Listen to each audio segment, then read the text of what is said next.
Selamat malam sahabat GPB, salam jumpa dengan saya Pendeta Henry Tiri Tamela, Ketua Majelis Jemaat GPB Bukit Benuas, Balikpapan. Sebelum kita merenungkan firman Tuhan, mari kita berdoa. Tuhan, hadirlah dengan Roh Kudus-Mu. Bimbinglah mata hati pikiran kami, agar tetap sejalan dengan kehendak Tuhan melalui firman yang akan kami baca dan renungkan. Amin.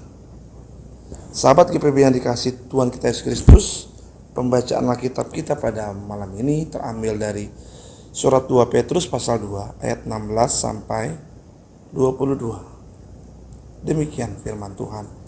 Tetapi Bileam beroleh peringatan keras untuk kejahatannya, sebab keledai beban yang bisu berbicara dengan suara manusia dan mencegah kebebalan nabi itu. Guru-guru palsu itu adalah seperti mata air yang kering, seperti kabut yang dihalaukan tofan. Bagi mereka telah tersedia tempat dalam kegelapan yang paling dahsyat. Sebab mereka mengucapkan kata-kata yang congkak dan hampa, dan mempergunakan hawa nafsu cabul untuk memikat orang-orang yang baru saja melepaskan diri dari mereka yang hidup dalam kesesatan. Mereka menjanjikan kemerdekaan kepada orang lain, padahal mereka sendiri adalah hamba-hamba kebinasaan. Karena siapa yang dikalahkan orang, ia adalah hamba orang itu. Sebab jika mereka oleh pengenalan mereka akan Tuhan dan Juru Selamat kita, Yesus Kristus, telah melepaskan diri dari kecemaran-kecemaran dunia tetapi terlibat lagi di dalamnya, maka akhirnya keadaan mereka lebih buruk daripada yang semula. Karena itu bagi mereka adalah lebih baik jika mereka tidak pernah mengenal jalan kebenaran daripada mengenalnya, tapi kemudian berbalik dari perintah kudus yang disampaikan kepada mereka. Bagi mereka apa yang dikatakan peribahasa yang benar ini. Saya ulangi, bagi mereka cocok apa yang dikatakan peribahasa yang benar ini.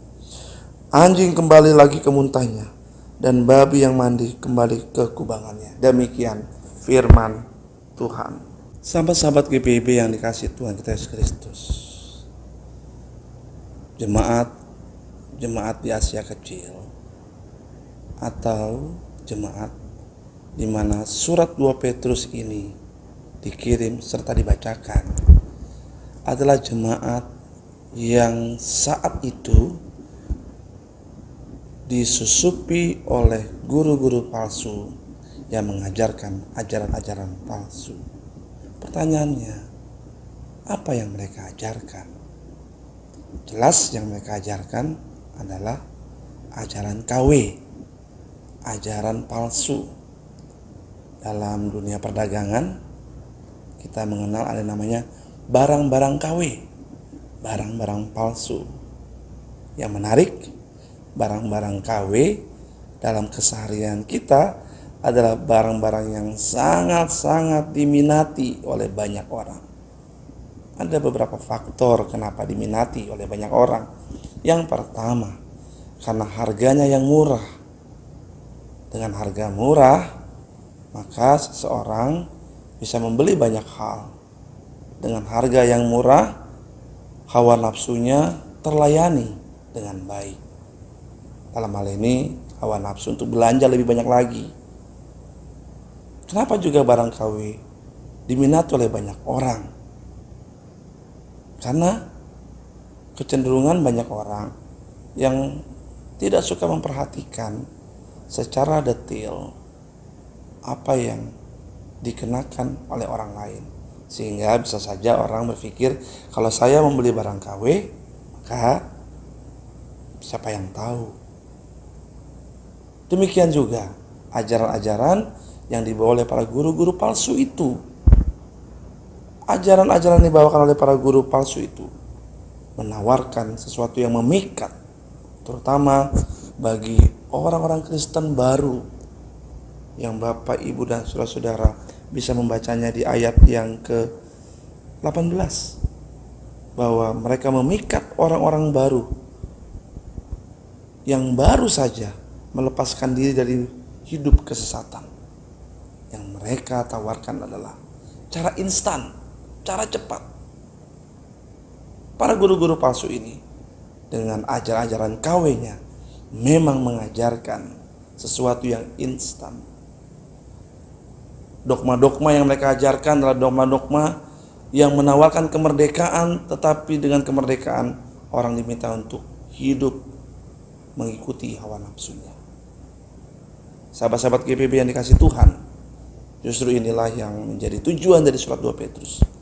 Bahwa surat 2 Petrus ditulis untuk membela, untuk memberikan pemahaman kepada jemaat siapa mereka, para guru-guru palsu, dan bagaimana nanti nasib mereka.